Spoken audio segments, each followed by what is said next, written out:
ಜೀರ್ಣಾಂಗದ ಬಗ್ಗೆ ನೀವು ಕೇಳ್ತಾ ಇದ್ದೀರಾ. ಸೊ ಜೀರ್ಣಾಂಗ ಶುರುವಾಗ್ತಕ್ಕಂಥದ್ದು ಬಾಯಿಂದ. ಇದು ಸುಮಾರು 4 ರಿಂದ 5 ಮೀಟರ್ ಇರ್ತದೆ. ಅಂದರೆ 1 ಮೀಟರ್ ಇಷ್ಟು ಅಂದರೆ ಲೆಕ್ಕ ಹಾಕೊಳ್ಳಿ, ಸುಮಾರು 5 ಮೀಟರ್ ಇರ್ತದೆ. 4 ರಿಂದ 5 ಮೀಟರ್ ಇರ್ತದೆ.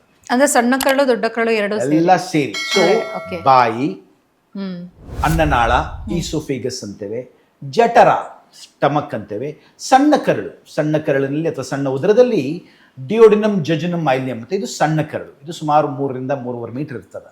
ನಂತರ ದೊಡ್ಡ ಕರಳಲ್ಲಿ ಬಲಭಾಗ, ಮಧ್ಯಭಾಗ, ಎಡಭಾಗ, ಗುದನಾಳ ಮತ್ತು ಗುದದ್ವಾರ.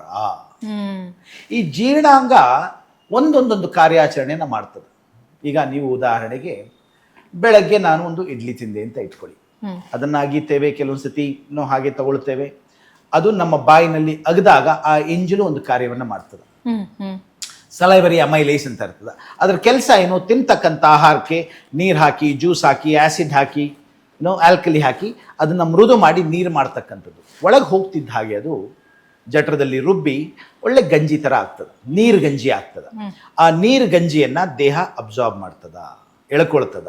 ಅದರಲ್ಲಿರ್ತಕ್ಕಂಥ ಪೌಷ್ಟಿಕಾಂಶಗಳನ್ನು ಎಳ್ಕೊಳ್ತದೆ. Proteins, fats, carbohydrates. ಆ ಪೌಷ್ಟಿಕಾಂಶಗಳೇ ನಮಗೆ ಬೇಕಾದಂಥ ವಿಚಾರ.